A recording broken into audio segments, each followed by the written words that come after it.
الحمد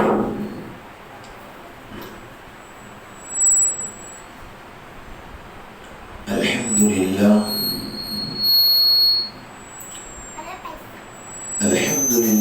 نحمده ونستعينه ونستغفره ونؤمن به ونتوكل عليه ونعوذ بالله من شرور أنفسنا ومن سيئات أعمالنا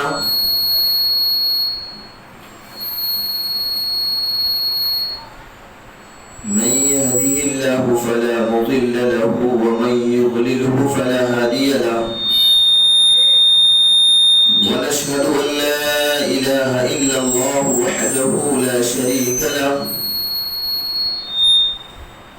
ونشهد أن سيدنا وسندنا ونبينا ومولانا وملجانا محمد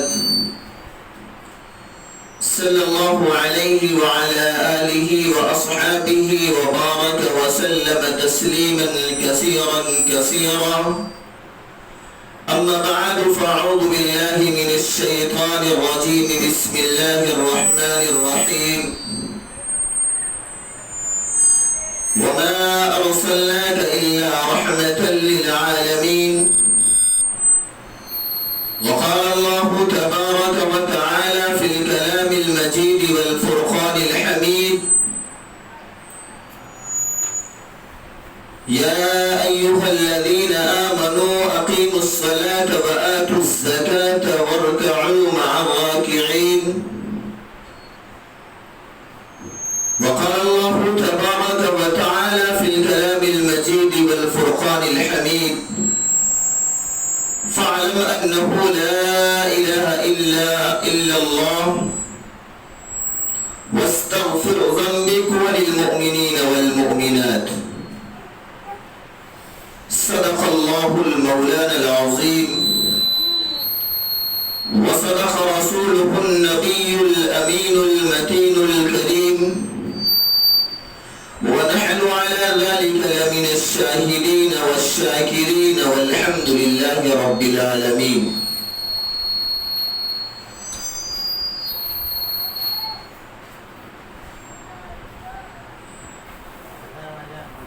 میرے محترم بزرگوں اور دوستوں، اللہ جل جلالہ و منوالہ کا بے انتہا فضل ہوا، اس کا کرم ہوا کہ اس نے آج اپنے گھر کے اندر ہم سب لوگوں کو حاضری کی توفیق نصیب فرمائی۔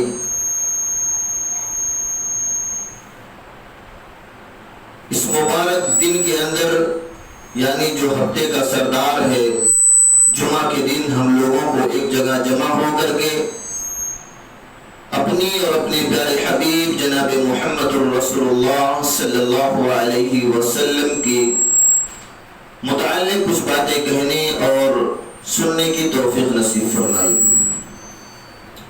میرے محترم بزرگوں دوستوں، ہم لوگ ایک ایسے نبی کی امت ہیں،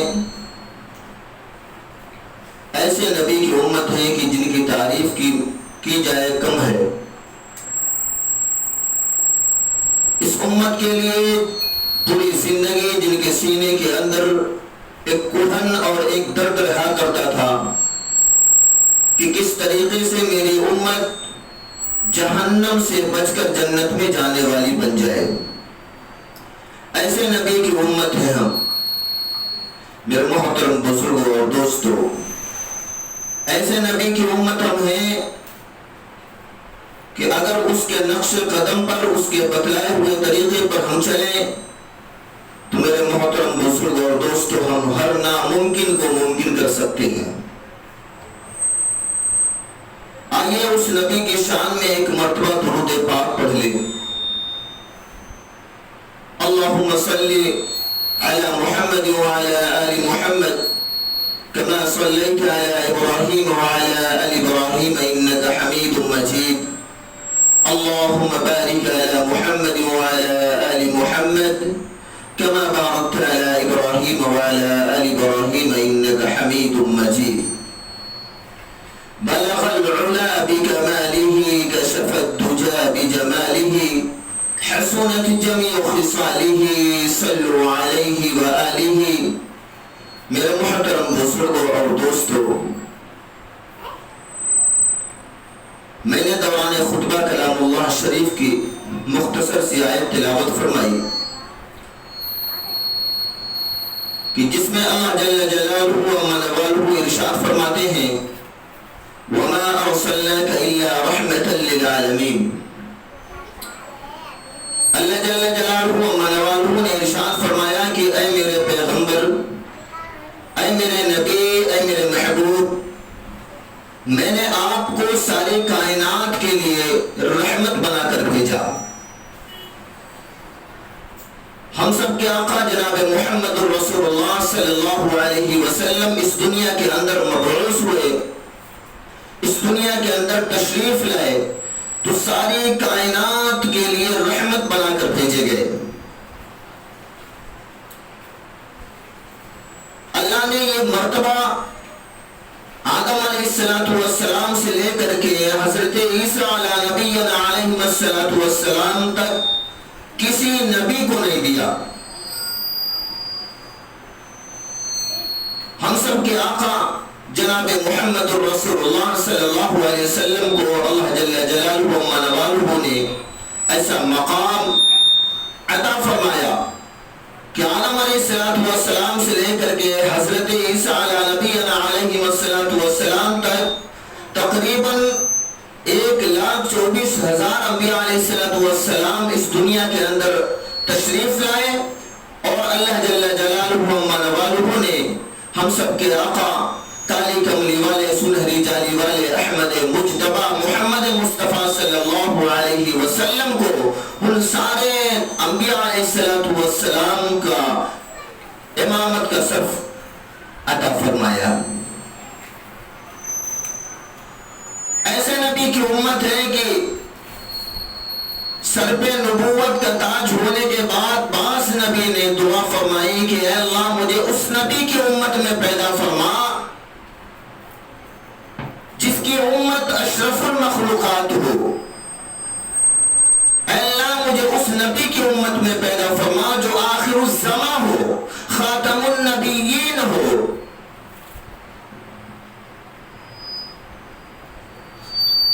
اے اللہ مجھے اس نبی کی امت میں پیدا فرما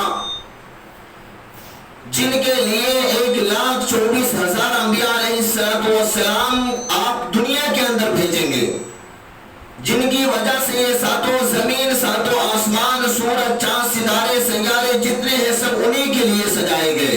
یہ دنیا کو آپ نے پیدا فرمایا، انہی کے صدقے میں پیدا فرمایا۔ آپ مجھے اس نبی کی امت میں پیدا فرما۔ میرے محترم بزرگ اور دوستو، حضرت عیسیٰ علیہ نبینا علیہ السلام کی دعا بھی قبول ہوئی، وہ نبی بنا کر اس دنیا کے اندر بھیجے بھی گئے، سر کے اوپر نبوت کا تاج بھی پہنے ہوئے ہیں، اور اللہ جل جلالہ و منوالہ کی بارگاہ میں وہ جب دعا وہ ہوتے ہیں، اللہ کی بارگاہ میں جب وہ دعا فرماتے ہیں تو اللہ ان کی دعا کو قبول کرتا ہے اور اس کو زمین سے اٹھا لیتے ہیں۔ ہم سب کے آقا حضرت محمد مصطفیٰ صلی اللہ علیہ وسلم نے فرمایا کہ قیامت جب قریب آئے گی تو حضرت عیسیٰ علیہ نبینا علیہ السلام کو اللہ پاک اس روئے زمین کے اوپر واپس بھیجیں گے، لیکن نبی بنا کر نہیں بھیجیں گے۔ اس سے پہلے وہ نبی بن کر آئے تھے، دوبارہ جب اس دنیا کے اندر اس روئے زمین کے اوپر تشریف لائیں گے تو امت محمدیہ کی حیثیت سے آئیں گے، یعنی میری امت بن کر آئیں گے۔ اشرف المخلوق ان کا لقب ہوگا۔ وہ جب اس دنیا کے اندر آئیں گے تو 40 سال تک حکومت کریں گے، پوری دنیا کے اندر حکومت ہوگی، اسلامی حکومت ہوگی، اور اس کے حاکم حضرت عیسیٰ علیہ نبینا علیہ السلام ہوں گے۔ تو میرے محترم بزرگوں دوستو، کہنے کا مطلب یہ ہے کہ ہم ایسے نبی کی امت ہیں، ایسے نبی کی امت ہے کہ جس نبی کی امت بننے کے لیے اللہ پاک نے جب نبوت کا سر کے اوپر تاج پہنایا، پھر بھی دعا فرما رہے کہ اللہ پاک مجھے اس نبی کا امتی بنا۔ ہم سب کے آقا جناب محمد الرسول اللہ صلی اللہ علیہ وسلم کا کتنا اعلیٰ مرتبہ ہے، کتنا عظیم مرتبہ ہے۔ ہم ایسے نبی کی امت ہیں۔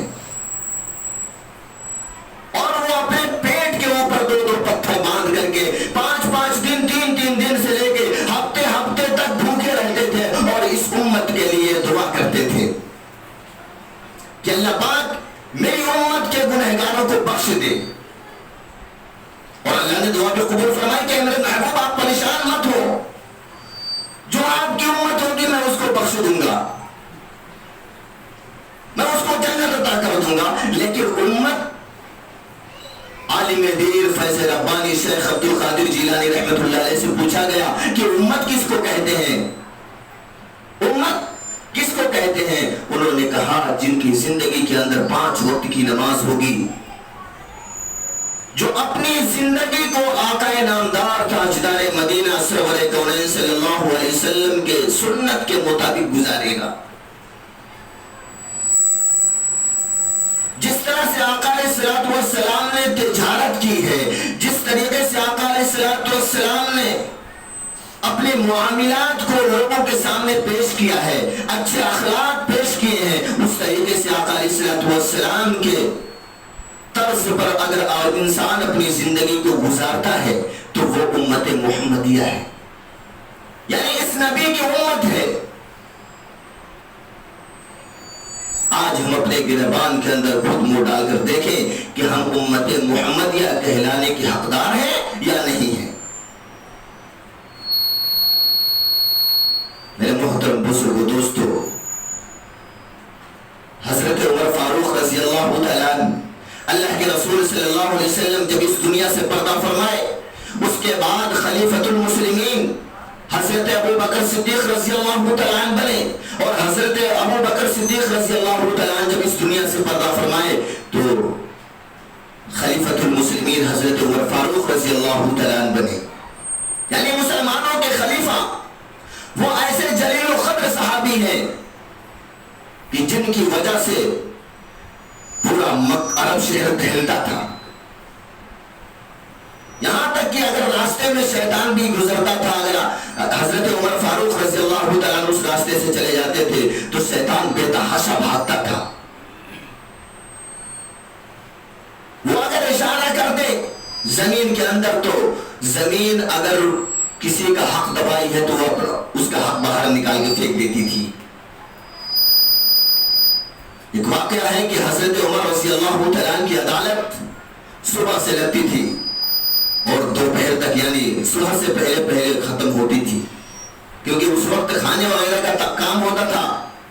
عدالت بند کرنے کے بعد کھانا تناول فرمانے کے لیے گھر پر تشریف لے جاتے تھے. ایک دن کا واقعہ ہے کہ حضرت عمر فاروق رضی اللہ تعالیٰ عنہ کی عدالت لگی ہوئی ہے، دوپہر کا وقت ہو گیا، دھوپ لہلہاتی ہوئی ہے اور عدالت بند کرنے کا وقت قریب ہو گیا. اتنے میں ایک بوڑھی عورت بھاگتی ہوئی، ہانپتی کانپتی ہوئی حضرت عمر فاروق رضی اللہ تعالیٰ عنہ کی عدالت میں پہنچتی ہے اور عرض کرتی ہے کہ اے امیر المومنین، اے خلیفۃ المسلمین، اے حضرت عمر فاروق رضی اللہ تعالیٰ عنہ، میں آ رہی تھی راستے میں، میرے ہاتھ میں ڈنڈی تھی اور دوسرے ہاتھ میں مٹی کا پیالہ تھا. اس مٹی کے پیالے کے اندر رائی کا تیل تھا. اس تیل میں آ رہی تھی راستے میں، میرے پیر کے نیچے پتھر پڑتا ہے اور میرا پیر پھسل جاتا ہے. میں زمین کے اوپر گرتی ہوں اور زمین کے اوپر جب میں گرتی ہوں تو میرے ہاتھ سے پیالہ چھوٹ جاتا ہے. وہ پیالہ جب چھوٹتا ہے تو پھوٹ جاتا ہے اور اس کے اندر جو تیل ہوتا ہے وہ زمین جذب کر لیتی ہے. اے عمر فاروق رضی اللہ تعالیٰ عنہ، مجھے میرا تیل دے دے، میں بیوہ عورت ہوں، میں بہت غریب عورت ہوں. حضرت عمر فاروق رضی اللہ تعالیٰ عنہ نے کہا کہ اچھا یہ بات ہے، اے بڑی اماں آپ فکر مت کریں، آپ اپنے گھر پہ جائیں. اور حضرت عمر فاروق رضی اللہ تعالیٰ عنہ نے اپنے سپروائزر حضرت ابو موسیٰ اشعری رضی اللہ تعالیٰ عنہ کو آواز دیتے ہیں اور کہتے ہیں کہ ابو موسیٰ اشعری بیت المال کے اندر جائیے اور وہاں سے 4-5 ڈبے تیل کے لے لیجئے اور اس بیوہ عورت کے گھر کے اندر پہنچا دیجئے تاکہ ان کا کام چلتا رہے، ان کو باہر نکلنے کی ضرورت نہ پڑے. میرے محترم بزرگوں دوستو، حضرت ابو موسیٰ اشعری رضی اللہ تعالیٰ عنہ کو حضرت عمر فاروق رضی اللہ تعالیٰ عنہ حکم دیتے ہیں. اتنا سنتی ہے جب وہ بوڑھی اماں تو کہتی ہے کہ اے عمر فاروق رضی اللہ تعالیٰ عنہ، اے خلیفۃ المسلمین، میں تم کو بھکارن دکھتی ہو، اے خلیفۃ المسلمین، میں تم کو بھکارن دکھتی ہو. میرے کپڑے پھٹے ہیں تو کیا ہوا، میرے ہاتھ میں ڈنڈی ہے تو کیا ہوا، میں کمزور ہوں تو کیا ہوا، میں تم کو تمہاری نظروں کے سامنے بھکارن دکھتی ہوں. مجھے وہ تیل تمہارا نہیں چاہیے. میں راستے سے آ رہی تھی، بہت سارے صحابہ کا گھر پڑا، اگر مجھے کسی کے گھر سے تیل مانگنا ہوتا میں کسی بھی صحابی سے کہہ دیتی، وہ میرے گھر پہ تیل پہنچا دیتا. میں تمہاری عدالت میں کیوں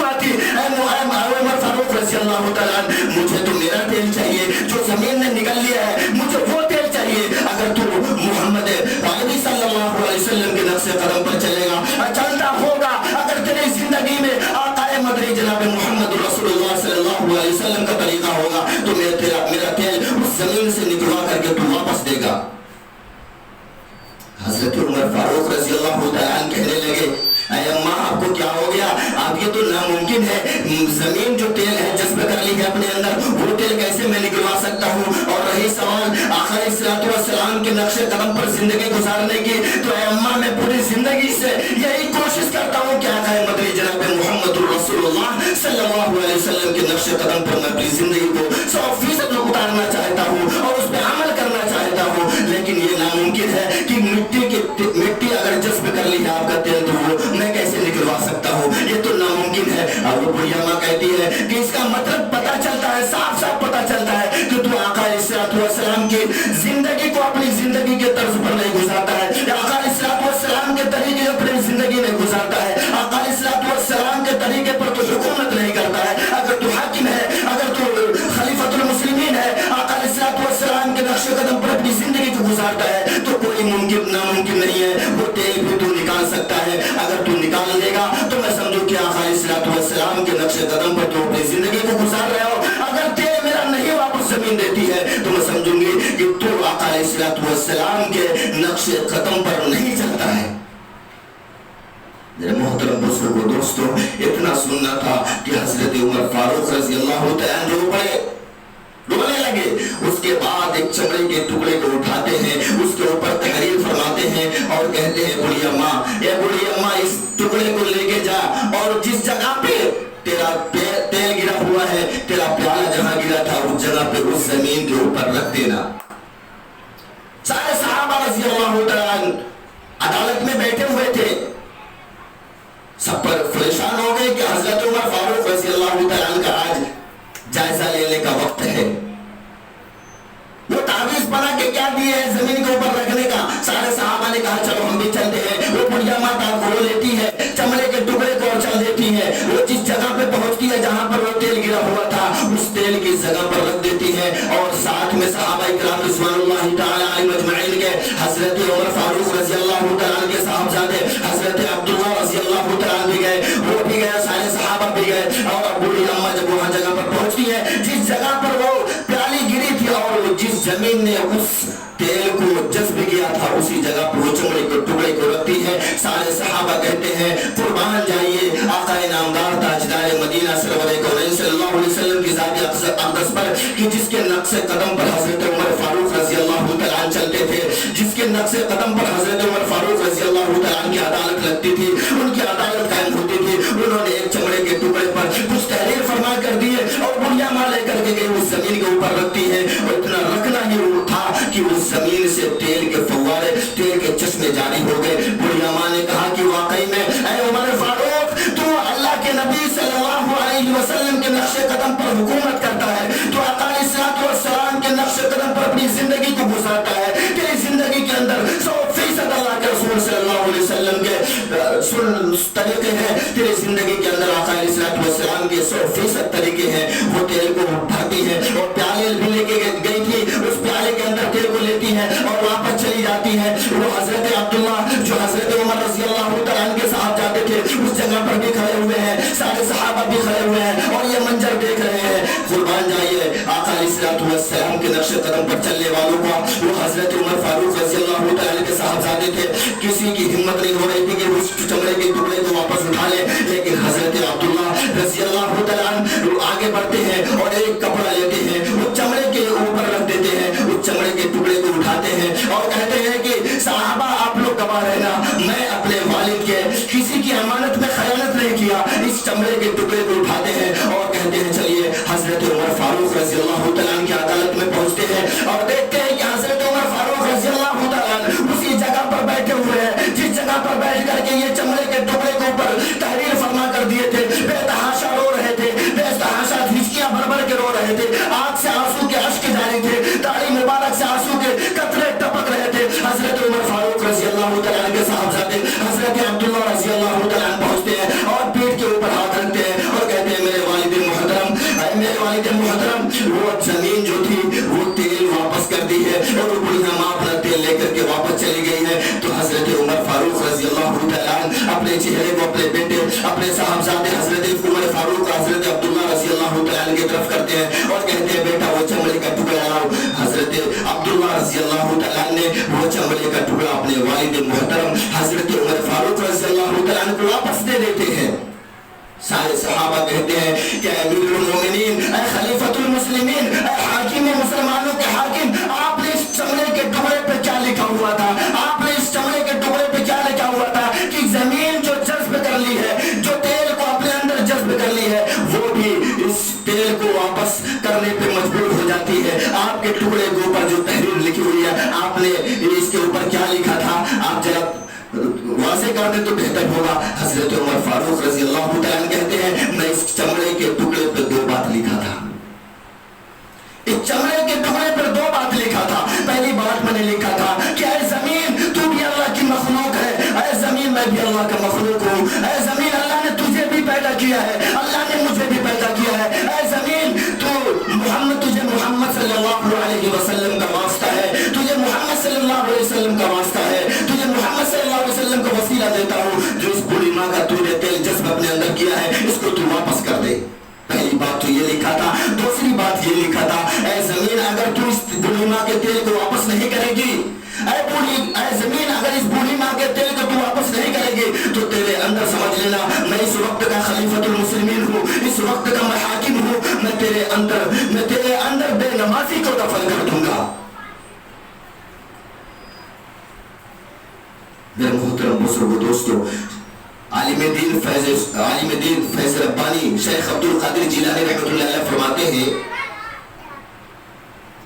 اپنی کتاب کے اندر کہ جب بے نمازی کو قبر کے حوالے کیا جاتا ہے، قبر کھودی جاتی ہے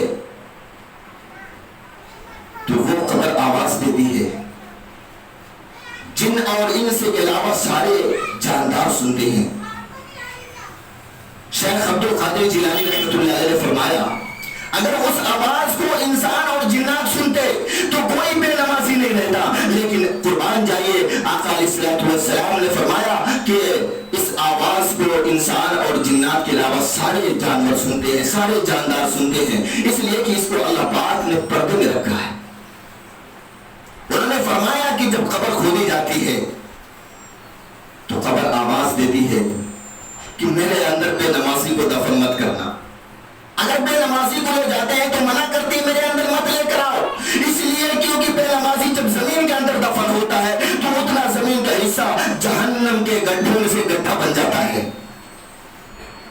شیخ عبد القادر جیلانی رحمۃ اللہ علیہ نے فرمایا جب بے نمازی کو قبر کے حوالے کیا جاتا ہے، اوپر سے مٹی ڈال دی جاتی ہے، لوگ دفن کر کے واپس چلے آتے ہیں تو سب سے پہلے اس بے نمازی کے کفن کو اس قبر کے اندر پھاڑ دیا جاتا ہے، اس کو ننگا کر دیا جاتا ہے۔ شیخ عبد القادر جیلانی رحمۃ اللہ علیہ نے فرمایا اس کے بعد 2 فرشتے آتے ہیں، 2 فرشتے آتے ہیں، اپنے ہاتھ کے اندر فرشہ لے کر کے آتے ہیں، جس فرشے کو جہنم میں 300,000 سال دہکایا جاتا ہے، اس کے ناک کے راستے سے اندر ڈالتے ہیں، منہ کے راستے سے اندر ڈالتے ہیں، سرین کے راستے سے اندر ڈالتے ہیں، آنکھوں کو دونوں پھوڑ دیتے ہیں۔ حضرت شیخ عبد القادر جیلانی رحمۃ اللہ علیہ نے فرمایا اس کے بعد اس کی قبر میں آگ لگا دی جاتی ہے۔ میرے محترم بزرگوں دوستو، ایک بے نمازیوں کے ساتھ کا حشر ہے۔ قرآن نے بھی فرما دیا فوائل للمصلین، اما پارا میں ہے سورہ معون کے اندر اللہ فرماتا ہے فوائل للمصلین الذین هم عن صلاتهم ساہون، کہ جو نماز کو بھی چھوڑ پکڑ کر پڑھتا ہے ایسا شخص جہنمی ہے۔ کبھی پڑھا من میں آیا، کبھی نہیں پڑھا، کبھی پڑھا کبھی چھوڑ دیا، ایسا شخص بھی جہنمی ہے۔ قرآن کہتا ہے، ہم نہیں کہتے۔ آج ہمارے اندر کیا ہے؟ 3 نمازیں باقی ہے، 8 کی، گھاٹ کی، 360 کی۔ 8 کی نماز مطلب جمعہ کی نماز، ہفتے کی نماز، اور گھاٹ کی نماز جنازے کی نماز، 360 کی نماز یعنی عید اور بقرہ عید کی نماز۔ آج مسلمانوں کے اندر یہ صرف 3 نمازیں ہیں۔ میرے محترم بزرگوں دوستو، ہم سب کے آقا جناب محمد رسول اللہ صلی اللہ علیہ وسلم نے اس دنیا کے اندر آنے کے بعد اپنی امتوں کو سارے طریقے بتلائے. لا اکراہ فی الدین قرآن کہتا ہے یہ دین جو ہے بہت آسان ہے لیکن ہم اس کو دشوار سمجھتے ہیں. آقا علیہ السلام کے نقش قدم پر اگر ہم زندگی کو گزاریں گے تو ہم کو بہت آسان لگے گا. آقا علیہ السلام جب اس دنیا کے اندر آئے تھے کتنا ظلم و ستم کی بربریت چھائی ہوئی تھی, کتنا ظلم, چاروں طرف ظلم پھیلے ہوئے تھے, لیکن آقا علیہ السلام جب اس دنیا میں تشریف لائے چاروں طرف سے اندھیرے چھٹ گئے. ہم ایسے نبی کی امت ہیں, گھر کے اندر کچھ نہیں رہتے تھے, چولہے ایک ایک ہفتے تک نہیں چلتے تھے, لیکن صحابہ کرام رضوان اللہ تعالی علیہم اجمعین نے کبھی نماز کو ترک نہیں کیا, اللہ کی عبادت میں کبھی کمی نہیں کی. آج ہم دن میں صبح بھی کھاتے ہیں, دوپہر میں بھی کھاتے ہیں, شام میں بھی کھاتے ہیں, رات میں بھی کھاتے ہیں, اور اللہ کی عبادت کے اندر صبح سے لے کے شام تک اگر اپنا محاسبہ کریں تو 1% بھی اللہ کا حق ادا نہیں کرتے. کلمہ پڑھنے والے ایسے ہوتے ہیں کہ اس کا غلام جنگل کے درندے بھی بن جاتے ہیں, ہر ناممکن کو ممکن کر سکتا ہے, لیکن اس کی زندگی کے اندر آقا علیہ السلام کی زندگی, ان کا طریقہ اور ان کے نقش قدم پر عمل. میرے محترم بزرگ دوستو, ایک صحابی ہے مدینہ المنورہ کے اندر رہنے والے, گاؤں کھیڑے کے اندر رہتے تھے, ان کے پاس 2 معصوم چھوٹے چھوٹے بچے تھے, بیوی تھی, چھوٹا سا گھر تھا, کٹیا بنی ہوئی تھی, جھوپڑی تھی, چھپر تھے اوپر, کافی دن کے بھوکے پیاسے تھے. ان کی بیوی کہتی ہے کہ اپنے شوہر سے کہ آپ چلے جائیں اللہ کے رسول صلی اللہ علیہ وسلم کے دربار میں, آقا علیہ السلام کے گھر پر جائیں اور اللہ کے رسول صلی اللہ علیہ وسلم سے جا کے بتلائیں کہ میرے گھر کے اندر فاقہ ہے, میرے چھوٹے چھوٹے بچے ہیں, بھوک سے پلپلا رہے ہیں, اور آپ کچھ عنایت فرما دیں. وہ صحابی صبح کو گھر سے نکلتے ہیں, دوپہر کا وقت ہوتا ہے, آقا علیہ السلام کے گھر مبارک میں پہنچتے ہیں, ان کی چوکھٹ پر پہنچتے ہیں. آقا علیہ السلام کی نظر جب اس صحابی پہ پڑتی ہے تو آقا علیہ السلام سلام عرض کرتے ہیں اور حال دریافت فرماتے ہیں. وہ صحابی کہتے ہیں کہ اللہ کے رسول صلی اللہ علیہ وسلم, میں بھوکا مر جاتا لیکن میں کہیں نہیں جاتا, میں کسی کے آگے ہاتھ نہیں پھیلاتا, لیکن میری بیوی بولی ہے کہ اللہ کے رسول صلی اللہ علیہ وسلم کے گھر پر چلے جاؤ اور اللہ کے رسول صلی اللہ علیہ وسلم سے کچھ لے کر آؤ. اللہ کے رسول صلی اللہ علیہ وسلم, میں آپ کے دروازے پہ آیا ہوں, میں مر جاتا لیکن کسی کے دروازے پہ میں جاتا نہیں, آپ کچھ عنایت فرما دیں, میرے چھوٹے چھوٹے 2 بچے ہیں وہ بھی بھوک سے تڑپ رہے ہیں. اللہ کے رسول صلی اللہ علیہ وسلم نے باہر سے آواز دیا عائشہ صدیقہ رضی اللہ تعالی عنہا کو کہ گھر کے اندر کچھ ہے. کچھ دیر کے بعد آواز آتی ہے کہ اللہ کے رسول صلی اللہ علیہ وسلم گھر میں کچھ بھی نہیں ہے. اللہ کے رسول صلی اللہ علیہ وسلم اس صحابی سے کہتے ہیں کہ میں تو کچھ نہیں دے سکتا کیونکہ میرے گھر کے اندر کچھ نہیں ہے, ایک کام کیجئے آپ چلے جائیے. وہ صحابی کہتے ہیں کہ اللہ کے رسول صلی اللہ علیہ وسلم, میں ایسے نہیں جاؤں گا, خالی ہاتھ میں نہیں جاؤں گا, میں ایسے نبی کے چوکھٹ پر آیا ہوں جس نبی کے چوکھٹ پہ پہنچنے کے بعد کسی نے خالی ہاتھ یہاں سے لوٹا نہیں ہے, میں بھی کچھ نہ کچھ لے کے جاؤں گا. اللہ کے رسول صلی اللہ علیہ وسلم مجھے اس طریقے سے مت واپس بھیجیے. اللہ کے رسول صلی اللہ علیہ وسلم نے واپس آواز لگائی کہ اے عائشہ گھر کے اندر دیکھو, جھولی کے اندر بھی دیکھو جس کے اندر کھجوریں رکھی جاتی تھی, کچھ ہو اگر ایک بھی کھجور ہو تو لے کر آؤ.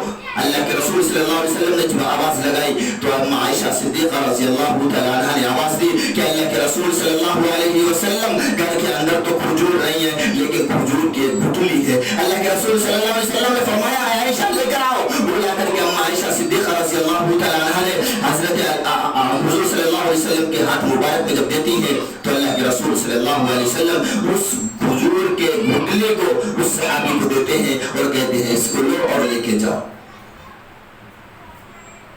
اس کی کیا حیثیت ہماری نظر کے اندر ہے, کھجور بھی نہیں, کھجور کی گٹھلی تھی, لیکن وہ صحابی تھے, اللہ کے رسول سے ایسا عشق تھا کہ وہ اگر مٹی کو بھی دیتے تو یہ پکڑ کے لے کے چلے جاتے, آپ حیات سمجھ کر. وہ صحابی رسول صلی اللہ علیہ وسلم وہ کھجور کی گٹلی کو لیتے ہیں اور گھر پہ پہنچتے ہیں. شام ہو جاتی ہے, بچے دوڑتے دوڑتے دیکھتے ہیں, آتے ہیں اور کہتے ہیں کہ ابا جان, امی ابا جان آ گئے, ابا جان آ گئے. ماں بھی کہتی ہے, یعنی ان کی بیوی کہتی ہے کہ آ گئے آپ, آئیے. بیٹھاتی ہیں اور پوچھتی ہے کچھ لائے. اللہ کے رسول صلی اللہ علیہ وسلم نے کچھ عنایت فرمایا؟ انہوں نے کہا ہاں, اللہ کے رسول صلی اللہ علیہ وسلم نے ایک کھجور کی گٹلی دی ہے. تو وہ صحابی رسول صلی اللہ علیہ وسلم جب اتنا کہتی ہے, ان کی بیوی کہتی ہے کچھ نہ کچھ تو اس کے اندر راز ہوگا. اللہ کے رسول صلی اللہ علیہ وسلم نے کھجور کی گٹلی دی, لے کے گئی, ان کو گھر کے کونے میں رکھ دی, بچوں کو پھونک ووک کر کے سلا دی.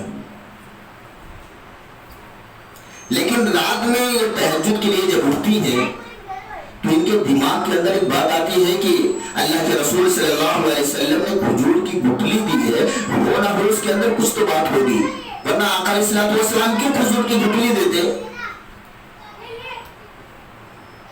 ان کے دماغ کے اندر یہ بات آئی اور اس گھر کے اندر گئی جہاں پہ کھجور کی گٹلی رکھی تھی, اس کو لی اور منہ کے اندر رکھی.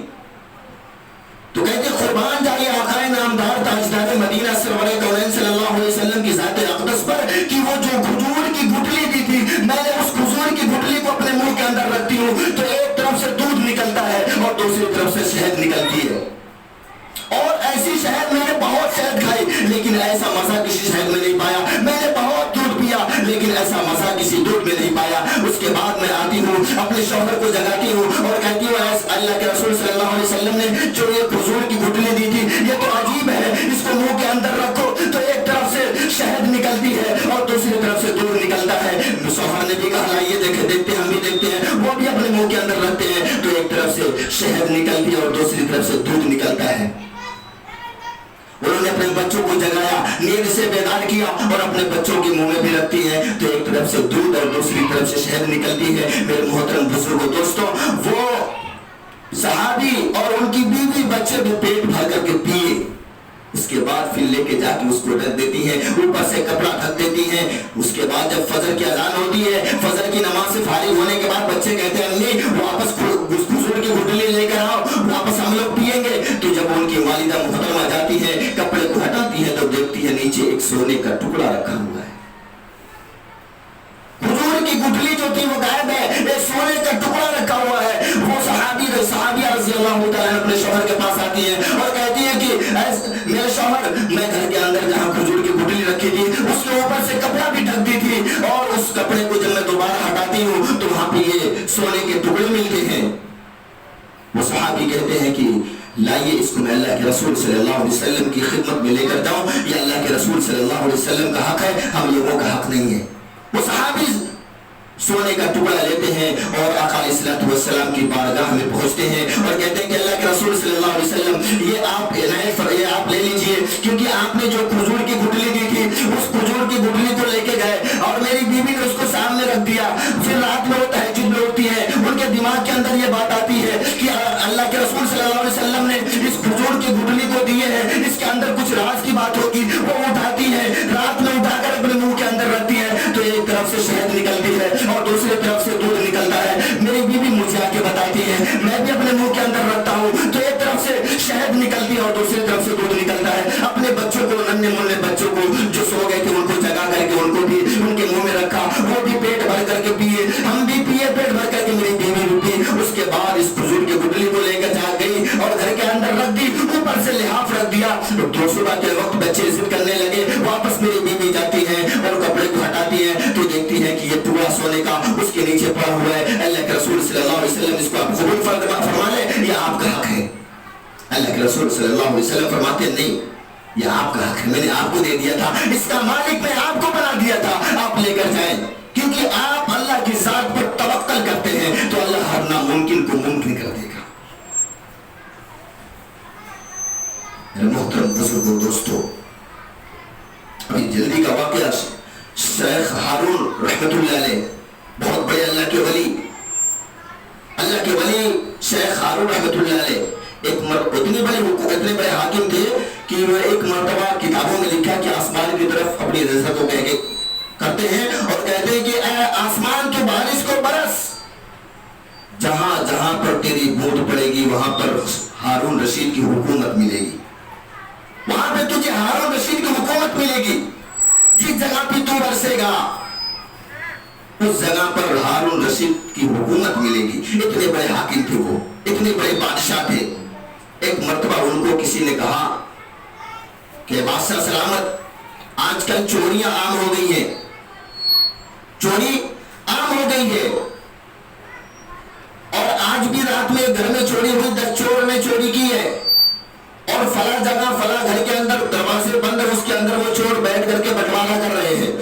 شیخ ہارون رحمت اللہ علیہ نے اپنے کمانڈر کو بلایا، 500 لوگوں کے لشکر کو اکٹھا کروا کر کے اس گھر کے اندر بھیجا، اور دروازے توڑ کر کے اندر گھسے اور 10 کو گرفتار کر کے لانا تھا۔ وہ فوج وہاں پہ پہنچتی ہے، دروازے کو توڑتی ہے، دیکھتی ہے کہ سچ میں 10 آدمی یہاں پہ بیٹھے ہوئے، بس مال کے ساتھ برآمد ہوئے۔ 10 لوگوں کو وہ فوج پکڑتی، ہاتھوں میں ہتھکڑی لگا دیتی، پیروں کے اندر بیڑیاں پہنا دیتی، اور فوج میں جتنے لوگ گئے ہوئے تھے انہوں نے کہا کہ آج بادشاہ تو خوش ہو جائیں گے، آج ہم کو بہت بڑے بڑے انعام دیں گے۔ اس میں سے کسی نے کہا کہ یہ تو بادشاہ نے تم کو خود بھیجا ہے اس جگہ پر، یہ ایڈریس تو بادشاہ سلامت نے بتایا، آپ کو کیا انعام ملے گا؟ بھائی ہم اگر ان کے بغیر بتائے ہوئے ہم یہ کام کرتے تو ہو سکتا ہم کو انعامات سے نوازتے۔ بہرحال 10 کو گرفتار کیا اور لے کے جانے لگے۔ اس میں سے ایک بڑا جو چور تھا، بڑا چالو تھا، بہت چتر تھا، اس نے ادھر ادھر کی باتیں کہہ کر کے وہ آنن فانن میں غائب ہو گیا۔ بچے 9، اب 500 سپاہی تھے، انہوں نے کہا یار تو 9 ہے، ایک تو بھاگ گیا، اب کیا ہوگا؟ بادشاہ نے 10 کا ہمیں حکم دیا تھا، اور بادشاہ نے بتلایا بھی تھا کہ 10 وہاں پہ ہیں، پکڑ کے لانا۔ اگر بادشاہ کے سامنے ہم 10 مجرم کو پیش نہیں کریں گے تو بادشاہ ہم کو تو نوکری سے بھی بے دخل کر دے گا، ہمارے اوپر جو سزا مستحق کرے گا، لاحق کرے گا، وہ تو کرے گا ہی، ہماری نوکری بھی خطرے میں ہے۔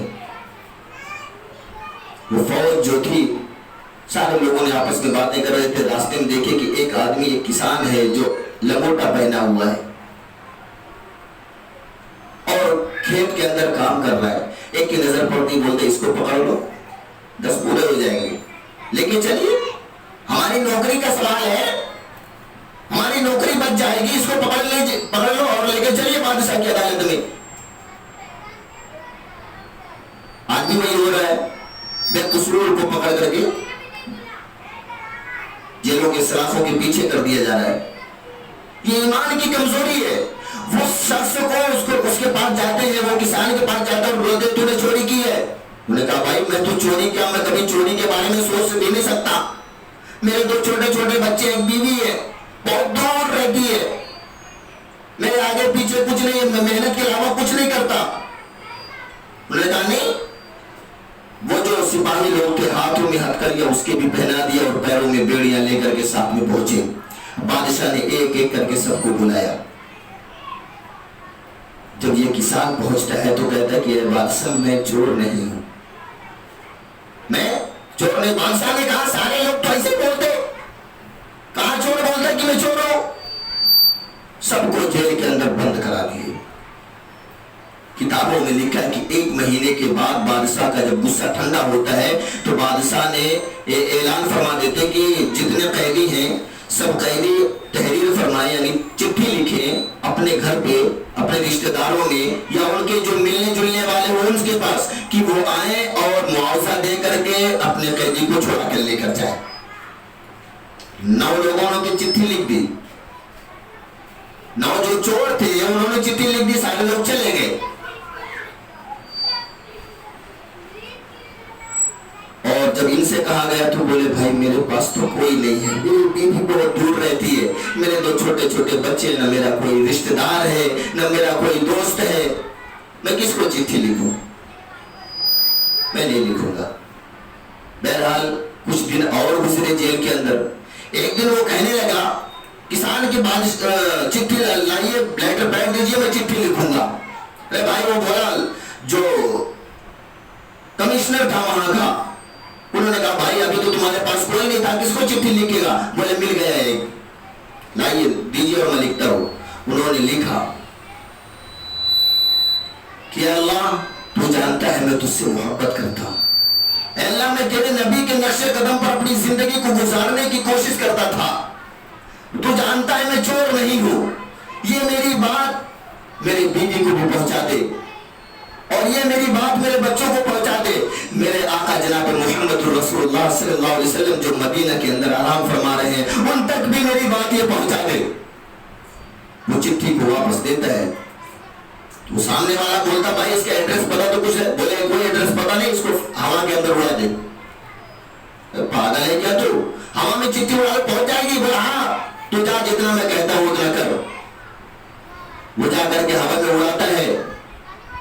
دوپہر کا وقت تھا، بادشاہ آرام فرما رہا تھا۔ کون بادشاہ؟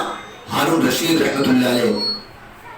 کچھ دیر کے بعد وہ پسینے میں سرابور ہو کر اچانک اٹھتا ہے اور کہتا ہے اپنے خادموں سے کہ مجھے جیل کے پاس لے کر چلو۔ سارے خادموں نے کہا کہ بادشاہ سلامت آپ کو کیا ضرورت پڑ گئی ہے؟ انہوں نے کہا نہیں، خادموں نے کہا کہ آپ بتائیں ہم آپ کو کام پورا کر دیتے ہیں۔ بولے نہیں، تم کو کرنے کی ضرورت نہیں ہے، مجھے جیل کے پاس لے کر چلو۔ سارے خادموں نے بادشاہ کی سواری لائی گئی اور جیل تک پہنچایا گیا۔ یعنی بادشاہ جس جگہ پر آرام فرما رہا تھا، جہاں پر اس کا محل تھا، وہاں سے 1 کلومیٹر کی دوری پر وہ جیل تھی۔ جب جیل کے اندر پہنچتا ہے تو اس قیدی کو بلاتا ہے اور کہتا ہے کہ بھائی مجھے معاف کر دے، بھائی مجھے معاف کر دے، میں پہچان نہیں پایا تھا، میں سویا تھا۔ اللہ کے رسول صلی اللہ علیہ وسلم خواب کے اندر آئے اور کہنے لگے کہ اے بادشاہ، میں اس وقت تک تجھ سے راضی نہیں رہوں گا جب تک تو اس قیدی کو چھوڑے گا نہیں، کیونکہ وہ بے قصور ہے، وہ چور نہیں ہے، اور جب تک میں تجھ سے راضی نہیں ہوں گا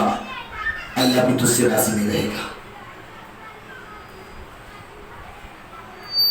اور جا اس شخص سے تو معافی مانگ، اس کے پیر پکڑ کے معافی مانگ۔ وہ بادشاہ اپنے کرسی سے نیچے اتر جاتا ہے اور اس غریب آدمی کے پیر پکڑ کر کے رو رو کے گڑ گڑا کے معافی مانگنے لگتا ہے اور کہتا بھائی مجھے معاف کر دے، تیرا گھر کہاں ہے بتا دے مجھے۔ اس نے کہا میرا کوئی گھر نہیں ہے، ایک چھوٹا سا جھوپڑا تھا، میرے 2 چھوٹے ننھے منھے بچے تھے، بھوک سے تڑپ رہے ہوں گے، کتنے دن ہو گئے ہوں گے، پتہ نہیں کچھ کھائے پیے ہوں گے کہ نہیں ہوں گے، میری ایک بیوی تھی، میرا کوئی گھر نہ رشتے دار تھا۔ اس بادشاہ نے فوراً بولا کہ اتنا اناج لے لو، روپیہ پیسہ لے لو۔ سارے لب و لشکر کو اکٹھا کیا، سارے میدان کے اندر اونٹ کو جمع کیا اور کسی کے اوپر گلے ہیں تو کسی کے اوپر سونے چاندی ہے، اور سب سے کہا کہ اس شخص کا جا کر کے سب سے پہلے محل بنانا اور ان کے بچوں کے اندر جتنے خرچ ہوں گے سارے خرچ کا ذمہ داری آج سے بادشاہ ہارون رشید لیتا ہے۔ بھائی تو مجھے معاف کر دیا؟ انہوں نے کہا میں نے معاف کیا، اور وہ اپنی لشکر کے ساتھ بادشاہ بھیج دیتا ہے۔ وہاں پہ پہنچنے کے بعد اس شخص کا گھر بھی بناتے ہیں۔ کہنے کا مطلب یہ ہے کہ اللہ کے پیارے رسول صلی اللہ علیہ وسلم کی حدیث ہے کہ اسمع یسمع لک، کہ اللہ کے رسول صلی اللہ علیہ وسلم نے فرمایا کہ تو اللہ کی مان لے، اللہ تیری مانے گا۔ تو اللہ کے سامنے اپنے سر کو رکھ دے، اللہ پوری دنیا کی نعمت تمہارے قدموں میں لا کے ڈال دے گا۔ تو اللہ سے مانگنے والا بن جا، اللہ تجھے عطا کرنے والا بنے گا۔ تو اپنے معاملات کو اللہ کے سامنے رکھ دے، اللہ ہر معاملات کو تیرے درست کر دے گا۔ میرے محترم بزرگوں، دوستو، وقت زیادہ ہو گیا، انشاءاللہ العظیم آگے کی بات اگلے جمعے میں کریں گے۔ اور دوسری بات یہ ہے